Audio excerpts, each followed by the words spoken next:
Well, hello, mummies and daddies, boys and girls. It's me, Miss Penny, and cameraman Bobby, back for another episode.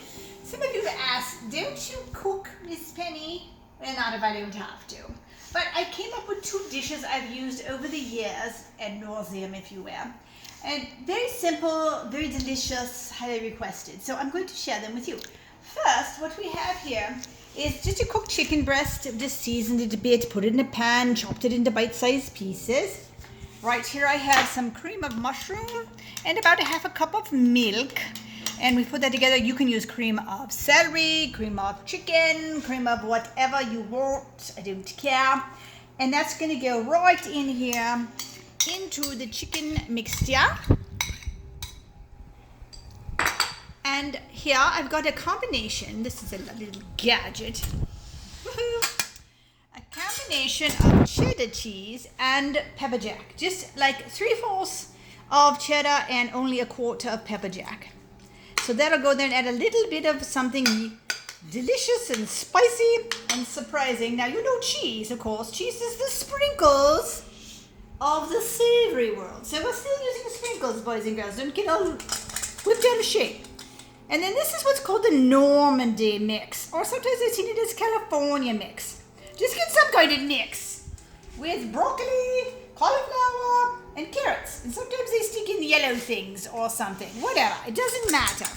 And you just put that in there, whatever, sort of eyeball it. I say cooking is a lot of eyeballing. And so you're just going to mix all this up together so it's well coated. You want to get some cheese and some sauce on everything. You can add, if you have seasoning salt, which I don't, you can add a bit of seasoning salt, maybe like, I don't know, half a teaspoon or so, maybe a teaspoon. You don't want a big glob of cheese. Well, some people would like a big glob of cheese, but you want to mix it all up till it's well coated. Now, two things you can do next. The actual official name of this dish is called chicken lattice bake. So you say, I don't see anything latticey happening there, Miss Penny. Are you sloughing off? Sometimes I slough off, yes, I'll admit to that. So I smash it down just a wee bit there. The lattice normally happens if you have like Bisquick or the Red Lobster mix. Make up the biscuits, add too much milk, and it'll be much more liquidy. And you can actually squirt out a lattice shape. But what I decided to do today was something more lovely. I made the biscuit mix from Joanna Gaines, the Magnolia. This is called JoJo's Biscuits. And I just whooped up a batch right here. And what I did was I added just a wee bit of Parmesan cheese, grated up, as well as, I think, an Italian mix, something like that. And we'll go this guy this way, and then we'll go maybe this way. Have some fun, kiddies. Whatever you want to do with your little din-din, whatever makes you eat food. And one over here. So you can, like I said, squirt it out. You can make your own biscuits. If you make your own biscuits, then go ahead and brush them with a little bit of an egg wash. So what an egg wash is just an egg, if you will, cracked, and about a teaspoon to a tablespoon of water. And that'll make the biscuits look all professional and shiny. And what comes next will also adhere better. So what comes next, you say? Onions! More sprinkles in the savory world. So you want to generously coat the top of your dish here with some of these French's onions. They're so yumsies. So sprinkle away at your heart's content. Spread them out just a wee bit. Bingo bango dinner! Well, you have to cook it. Yes, the chicken is already cooked, but you want to get the whole thing gelled together. So, we're going to go ahead and pop this in the oven that's not quite at 375 yet. But we'll do 375 for like 40 minutes. You just want to see it bubbly around the sides, and you want to see the biscuits raise up and be nice and light brown. Done. Dinner. Second fast dinner. This is Cameraman Bobby's most favorite din-din. So, he always requests it. So I thought, well, why don't I show everybody else how to do this? So what we have is some fresh broccoli that we have sauteed just a wee bit in here.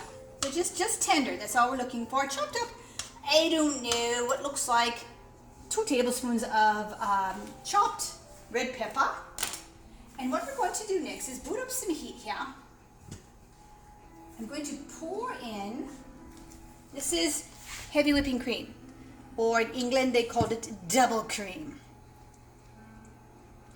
By the way, I want to do a little shout out to Donna.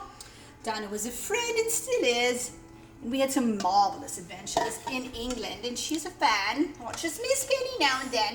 And I want to say hello to her. So we're going to make a little Alfredo dish, if you will. But we don't stop there. I'm sure you've heard of the imitation crab.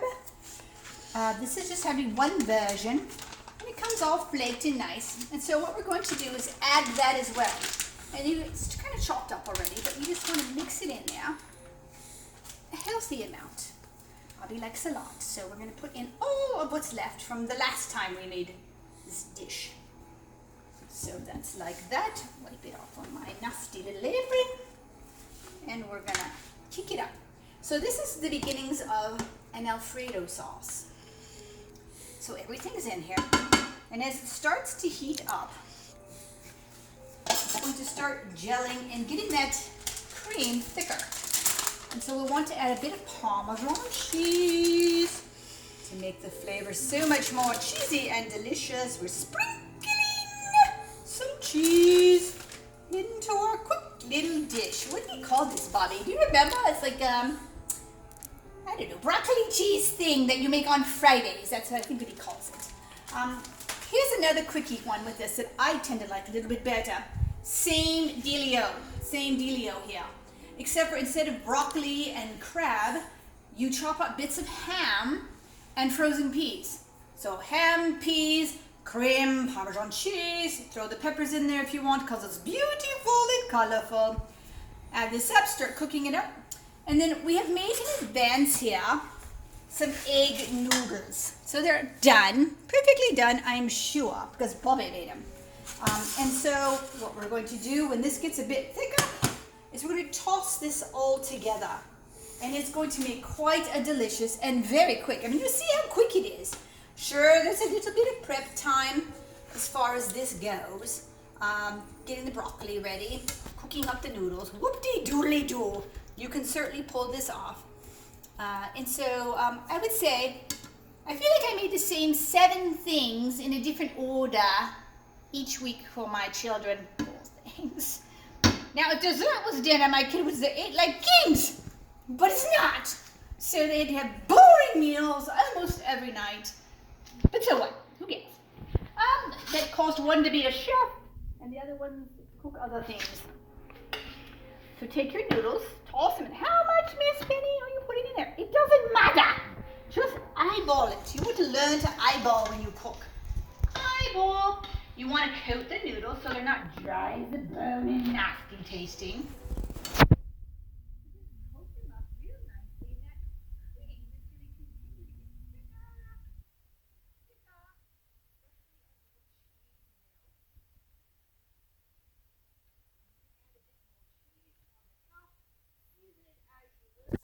Put some salt in there. You can sprinkle some more salt on there, some pepper on the top. And here's a bit more Parmesan cheese. Doesn't that look colorful, kiddies? Mummies, aren't you going, oh, I could make that? And the kiddies are going, I don't like fish. Tough tooties. That's not fish anyway. It's fake cheese. So what I want you to do is to try some of the real food that Miss Penny makes. It's fast, simple, delicious, colorful. Sprinkle some cheese on there.